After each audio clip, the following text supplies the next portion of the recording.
Hello, I am John McHugh here with Kevin Kelly and Brendan May. We are going to take you home tonight. We are the Toon Squad, and we are here to talk about sports. How are you guys today? I'm doing great. Good, Johnny. Doing a lot better now with you guys. It's been a long week. I've been without you guys this week. Yeah, I haven't talked to anybody else. You've been in the corner by yourself, right? Just on the computer, just working out there. Sweating up a storm while I was in that cold room back then. Yeah, we missed you on the prompter today. I know. That's a bummer. I was trying to finish my work. I ran over there, and then I see you guys walking out, and there's just like someone stabbed me in the heart. Yeah, you ran over. I'm done.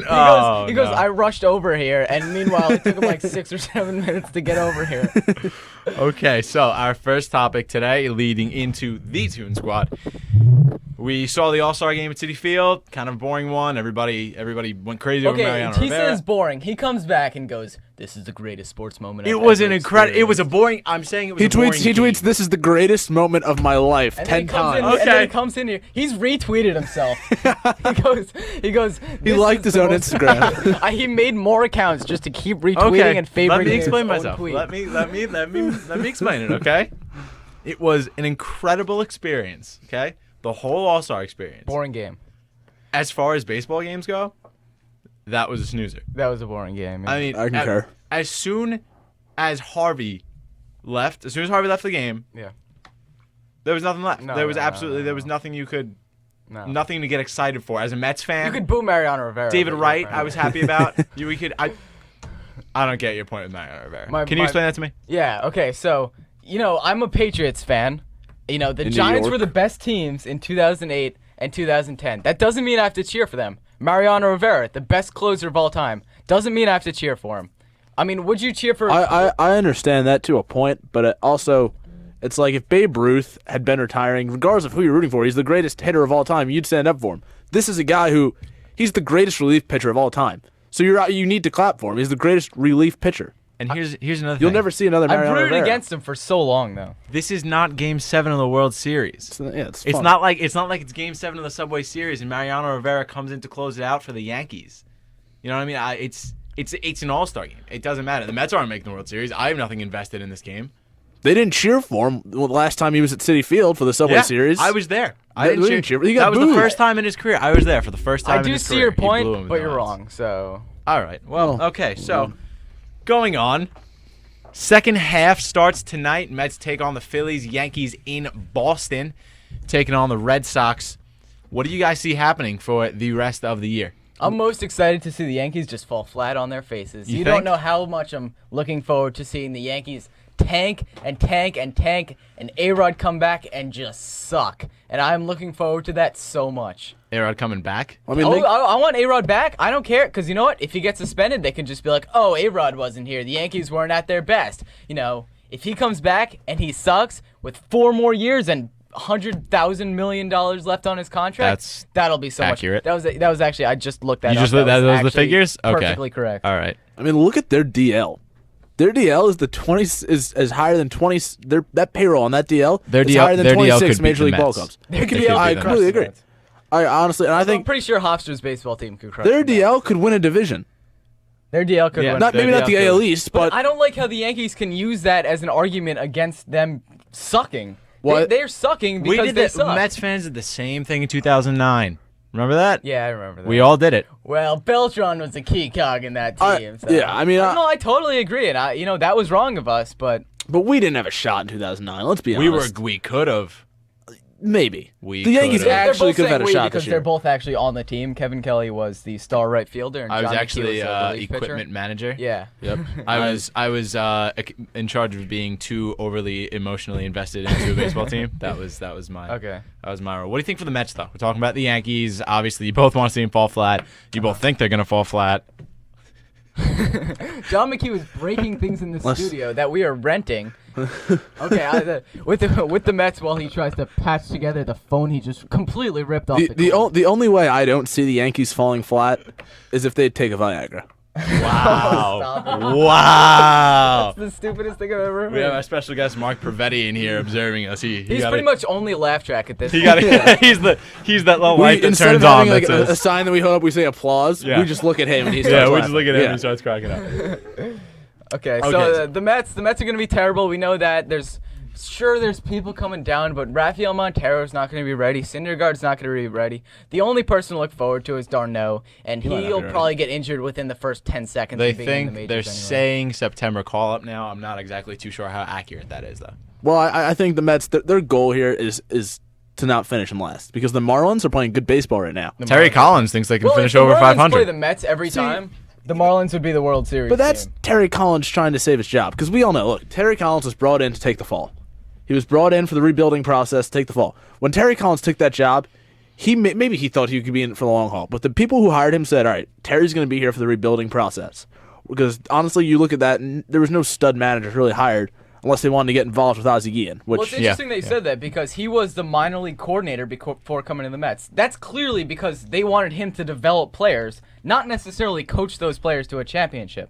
So he can take young players, which is Sandy Alderson's goal. They were rebuilding. Take these young players, grow them into what they're supposed to be. Then they send Terry away, bring in an actual manager who's hopefully available, and that manager will be the one to lead him to the playoffs. I mean, Mets fans are screaming for Wally Backman right now. well, Yeah. I'll throw 3 names at you that I think you could see as the Mets managers next year.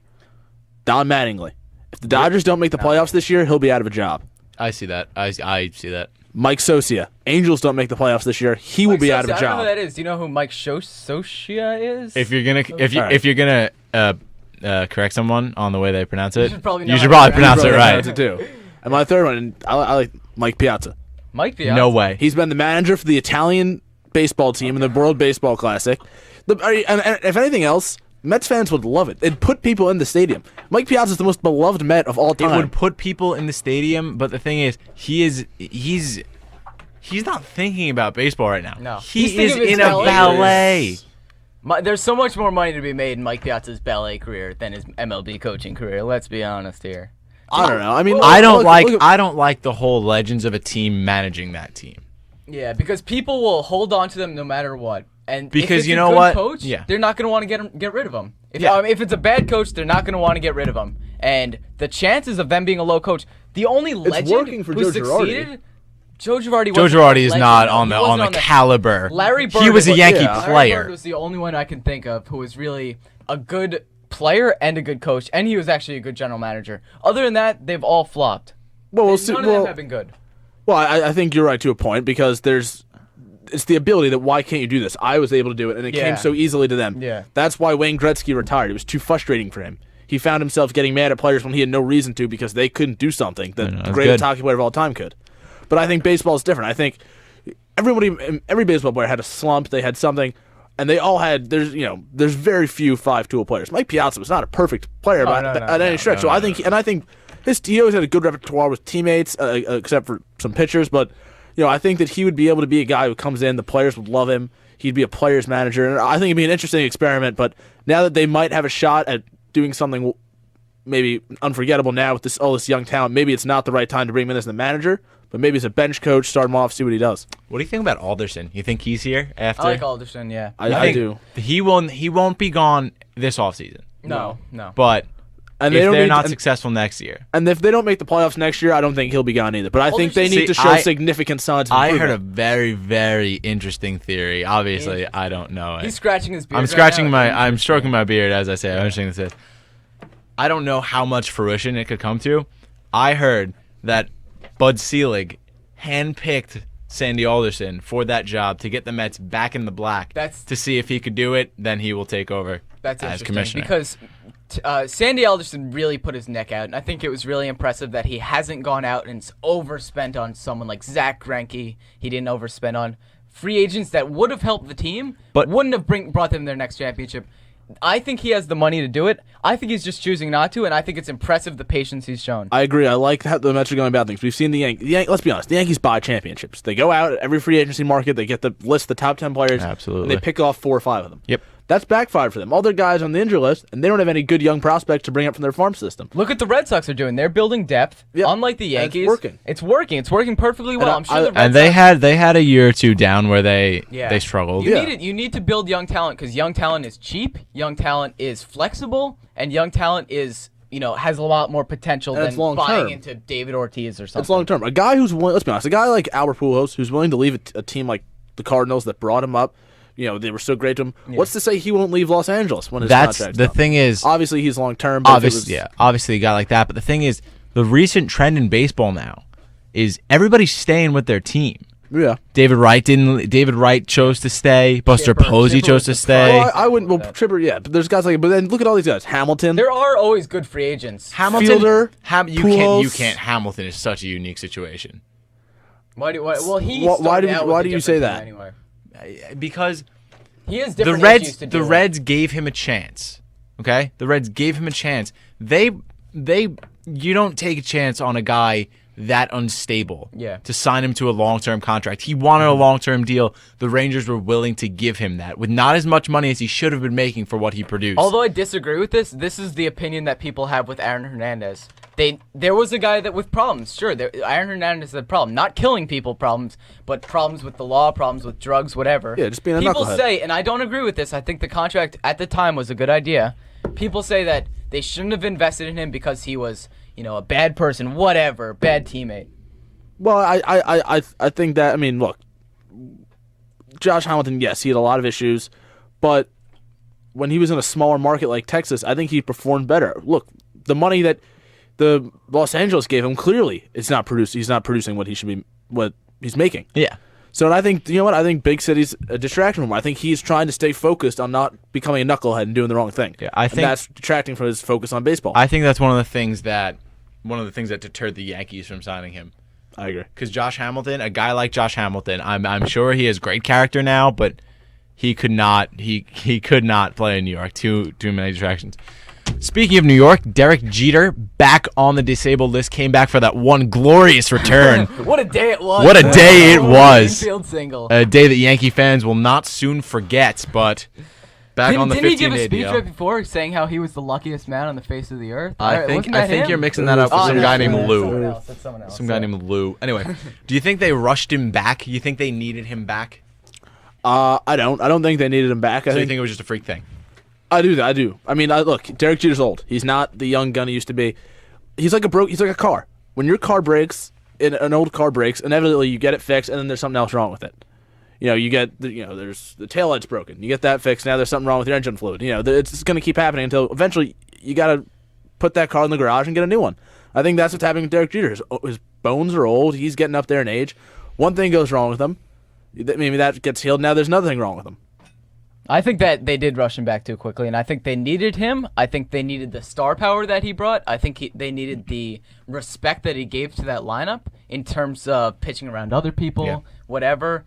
And I think they did rush him back. Did he play DH his first game? He played did DH DH that game, yes. So I think that they clearly showed they needed. They thought that they would be able to get away with. I'm sure the doctors gave him credit, but we've seen a recent trend, and this is really interesting. A recent trend in sports with star players who are very, very important, like face of the franchise type players, being held out more. The main example, obviously, is Derrick Rose, who was held out for so long. The Chicago doctors said he could play a lot earlier, but the Bulls just kept holding him back. With the face of the franchise like Jeter, you got to hold him back until he says he's fine, especially since he's so old. He knows his body better than anyone. They should have held him back longer. See, I do agree with you to a point, but Derrick Rose, when doctors are saying I'm not his body. I don't know. I never want to see him further injure himself. You have a much better body than Derrick Rose. I do. My body's a temple. Kevin Kelly is the peak of physical fitness. The peak of physical. But when multiple doctors are telling you that you're able to play, and when you know that you can make a significant difference to your team, whether it be 5. We saw David Lee. David Lee played, 2 minutes? And we saw how it boosted his team, the morale. Yeah. If Derrick Rose could have played in that Miami Heat series, I really think it would have boosted his team. I'm not saying they would have won, but I think the series would have been stretched out a little bit. Yeah.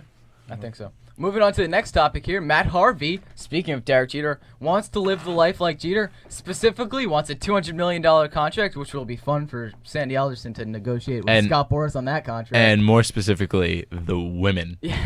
I mean, I Well, don't disagree. Let's be honest here. Let's look at not Derek. Let's look at Matt Harvey. He's a very attractive man. I don't think He's a good-looking dude. he's the John McHugh of baseball players. I mean, but let's be honest here. I mean, yeah, and have you seen Minka Kelly? Why wouldn't you want to be Derek Jeter? Yeah, but do you think that's a distraction? Do you think that's an issue or something to strive for? If he had said that he wants the romantic life only of Derek Jeter, then I would have a problem with it because that's kind of strange. That is well. But the way he said it, he didn't say I wanna get the girls like Jeter does. He says he wants to do it in the same manner. Yep. What I think the direct quote was something he like goes out. He goes but out. You don't hear about it. He must meet these girls somewhere, but you never hear about it. That's what he wants. Yep.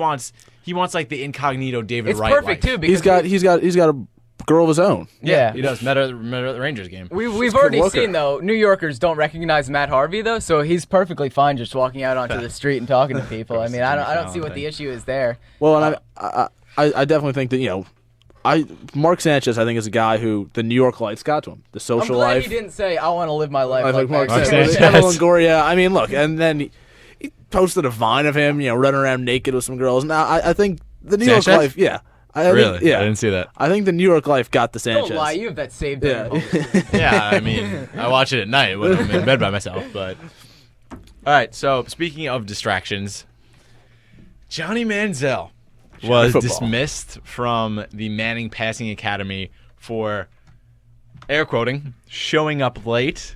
Also quoted as being tired. Also quoted as being dehydrated. Also quoted on when asked if he was drinking. I don't want to get into that right now. Yeah, So I mean, AKA Aaron Murray and AJ McCarron and I were doing Jello shots last night. And AJ McCarron said he tried to wake up Johnny, which means he knew he was going to need help getting up. Yeah. And so we don't even know if Johnny Football was even in his room. Yeah. Yeah. I mean, but I think dismissed. I think that Peyton Manning, I think, is especially a guy who knows how to have a good time. And he was a guy, but he's again been discreet about it. But Peyton Manning's idea of a good time, though, is staying late and practicing at the Manning passing camp. Not I think that there aren't as many figures in sports that are entertaining throughout because the media has beat them down to the fact where every answer they give is it's overanalyzed, and every answer that athletes give now are, I want to do what's best for my team. Both teams play hard, my man. I couldn't do it without God. Exactly. Yeah, I think it's a lot of fun if there's a player who's different, who has some personality, has some spunk, and I think that if you think of sports as a business and as a show, then I think those are the type of characters you want. You don't want over and over and over again the boring guys who just repeat answers, practice, even if it's perfect for their career. You want people who have fun, who know how to interact with fans, who know how to, have a good time on their own. Because, I mean, how old is Johnny Manziel? He's a 19-year-old kid. 20 years old. He's a 20-year-old kid. Yeah. I mean, look, you don't when it gets into the fact that you're getting arrested and you get caught on videos throwing up, you shouldn't be doing that. But he doesn't get in trouble. He did. Oh, he got in one last fight. Season, but last season almost didn't happen. You know how many haters? Oh, okay. He got in a fight and got caught with a fake ID. That was a mistake, but he hasn't made it again since he knows now he's a public figure. He knows. Sure. But he got in one fight, but he's got haters.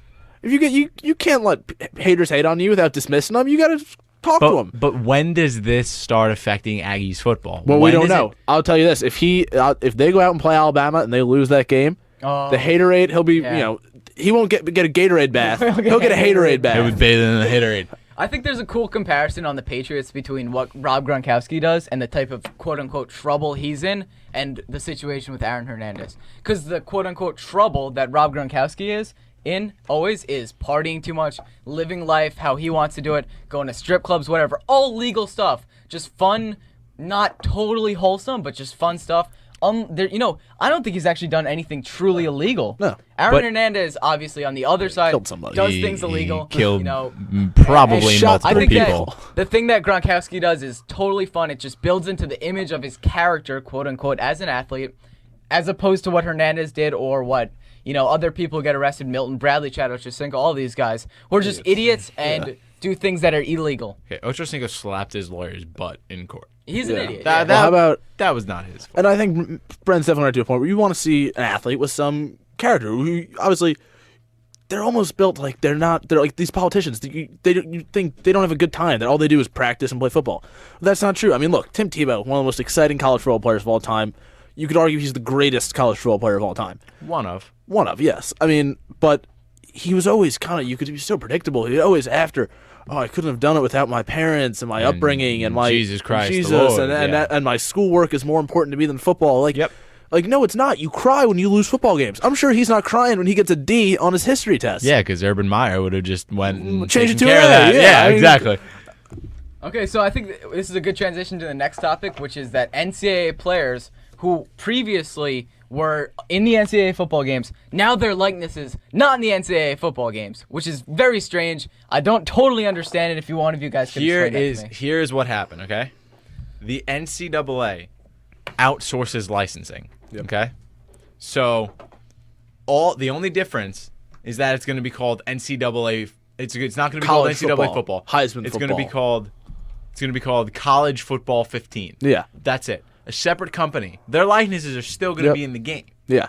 But as part of that Ed O'Bannon suit, the former UCLA player, Yep. Yeah. where they're suing for probably what would destroy the NCAA if they won. Takes a lot to destroy the NCAA, but yeah. It's billions of it's more than the NCAA could pay. But basically the NCAA pulled their name off of it. The players' likenesses could still be in it, but now players want to get paid for that. Okay. Yes, and Darren Smith, the defensive tackle from Missouri, had a great point where he's a 20-year-old kid. He wants to play the game. Yep. He can't go out and buy it. He can't afford it because they don't make any money for playing football, even though they bring in billions of dollars. And he's saying, but hold on a minute. EA Sports makes millions of dollars off of my likeness in their game. It's the same number, the same height, the same size, the same position. Same hometown. That Same could be high school. any DT84 though. Yeah, I mean, how many DTAs for 6'6", 284 from Milton, Oklahoma? You know, I mean, I do agree. Why should they be able to use those rights, use the kid, and the kid can't afford the game and doesn't see a piece of it? It's the same thing as them selling the jerseys in the bookstore for $80, and that kid can't afford it. I always think, and I think we were talking about this before off the air, I think that every player should be paid the same, not only throughout NCAA football, and this is a good point you brought up, but throughout all sports. Women's badminton, they should get paid the same. I don't think Johnny Manziel should get paid more than, I don't know. Backup goalie for the Northern Illinois soccer team. Yeah, exactly. Women's soccer team. But I think that where these players can cash in is in advertisement. Not now. You don't think so? Not I think in they college. should be allowed. Oh, I you think think they they should be should allowed. to. Okay. And I think that's a way to reward Manziel, who's obviously more valuable to Texas A&M than the girl we talked about before. Yeah. Who's also a star, by the way, a complete stud. I mean, look, that you just made up. She the backup goalie for the hypothetical women's girl. field hockey team at Texas A&M. She goes to practice. She does her schoolwork. She puts She in it actually all. doesn't. She probably does never goes more to work than practice. Johnny Manziel. She's probably not out. But yes, they should. So if they're going to make some sort of sum, they should make the same amount of money. Now, I agree with you. You said that they should be able to make some sort of money off advertising to a point. Do you know how much? But I think that's a like, Under competitive Armour would pay advantage for that? where you could say yes, but then I think that's a competitive advantage where Oregon's Okay. relationship with Nike, Yeah. where you go to Oregon, we'll make sure that you're the cover kid for Nike, and Phil Knight would make sure that he would be in never your put meeting. any other kid He would on be the in your Nike. meeting with you. Yeah, recruiting, so I think that could be an issue, but I think what they should be able to do is if Johnny Manziel wants to go on Sesame Street, then he should be able to get paid Yes. for a television Yes. appearance. Yeah. If ESPN wants them in the studio, then you pay them. You want AJ McCarron to come in and sit in on College Football Live, then you pay him some sort of money, just as you would Joe Montana or if Joe Namath came in. Do you think it evens out? Because obviously giving a full scholarship to the backup goalie for the Southern Illinois basketball team, do you think that the full scholarship given to all these random players who obviously don't make it back for the team, because a full scholarship is worth what? $50,000 a year? $50,000, yeah. Yep, depending on 30 where. grand A at lot of public money. institutions. Do you think that evens out from the teams that giving Manziel, who's obviously making way more than his scholarship's worth? Do you think it's a net zero or close to it? No, I don't. I think No, it's because and the other thing is, obviously it's paying for college is an issue for a lot of kids, a lot of families. For Johnny Manziel, it wasn't an issue. It was like yes. He comes from a very Very- affluent well, the family family. in Texas. so it's not like he's winning here. And that you could even argue that since he doesn't have to pay $50,000 a year for Texas A&M, that his dad is giving him money. He can spend that money on his Mercedes and his college basketball tickets. That, I think, is a point that hasn't been examined. That people are saying, oh, where's Johnny getting all this money? It's from boosters. Well, no, he comes from an affluent family, and his family just saved $200,000 on his college tuition. They have money to give their kid to It go was a rich family to begin with. Yeah. He got even richer now that they don't have to pay for college. The problem with all athletes being paid the same is, I'm going to stick with the Northern Iowa goalkeeper example.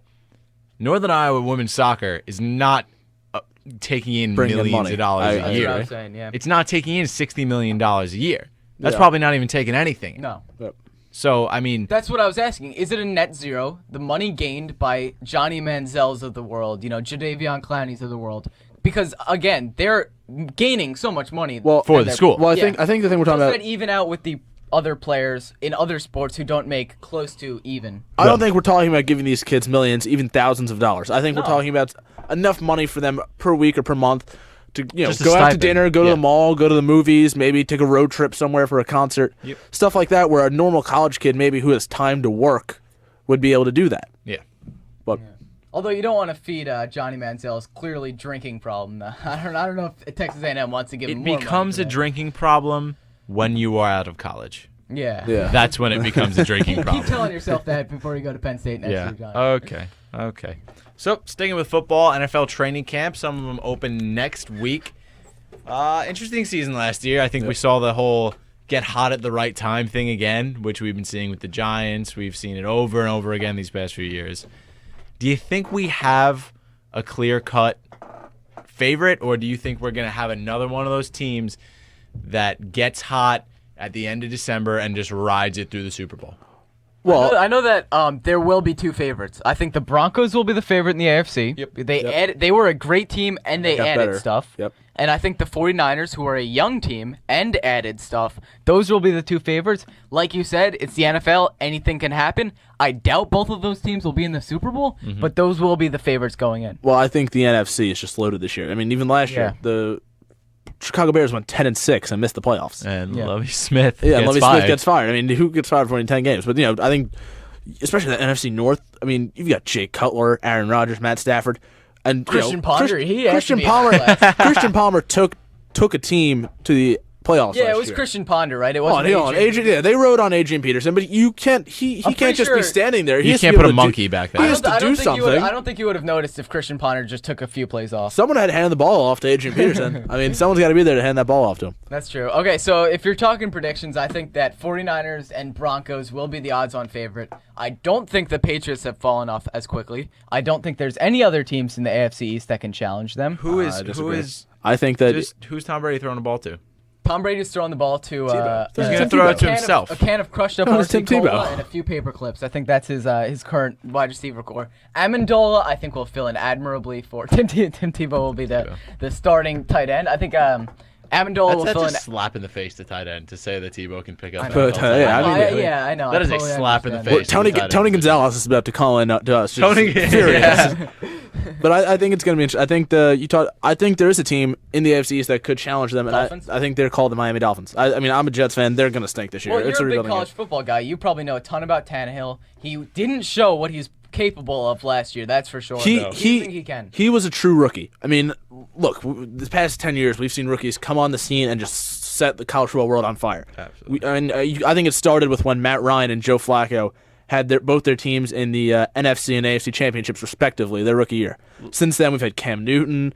This year alone, Andrew Luck, RG3, and Russell Wilson. Plus Kaepernick. Kaepernick is a younger guy. Cam Newton. I mean, we just see these. So there's these high expectations of these rookies to come in and set the college football world on fire. Rookies, 20 NFL years ago. On fire. Yeah, sorry, NFL on fire. 20 years ago, they were expected to learn the system.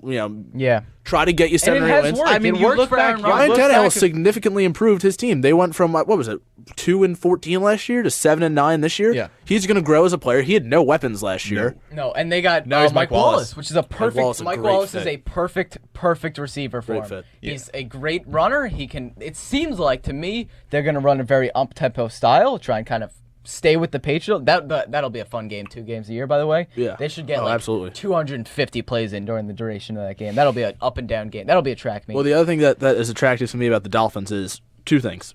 Ryan Tannehill's offensive coordinator is Mike Sherman, who is his coach at Texas A&M. Yeah. So obviously now they have another year to build on the foundation that they already had for 4 previous years. And Ryan Tannehill's a smart kid because he also played wide receiver for 2 years. He knows routes. He knows how to get inside a receiver's head, and he can read cornerbacks that much better. Ryan Tannehill's a smart kid, but one He's time older than they me. asked him about the divisions in the NFL, and they would give him a team, and they would say like, "Oh, the St. Louis Rams, what division?" And he'd just be like, the AFC. Is that the West." Legends division? or the I Leaders say division? he's a smart kid because have you seen his wife?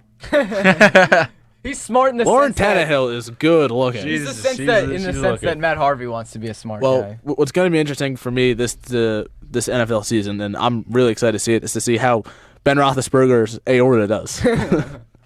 Well, I mean, how many touchdowns is Ben Roethlisberger's aorta going to throw for? Will his aorta take a few weeks off, or will it just come back immediately? Will let's- it be ready for the preseason after years of drinking and getting all that alcohol in it? I mean, we're going to play a track for you. We asked Stephen A. Smith about Ben Roethlisberger's aorta. This is what he had to say.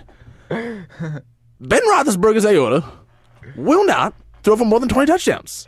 I'm a close friend of Ben Roethlisberger's aorta. We shower together. We play Candyland together. He will not throw for more than 20 touchdowns. Oh God. Ben Roethlisberger's aorta.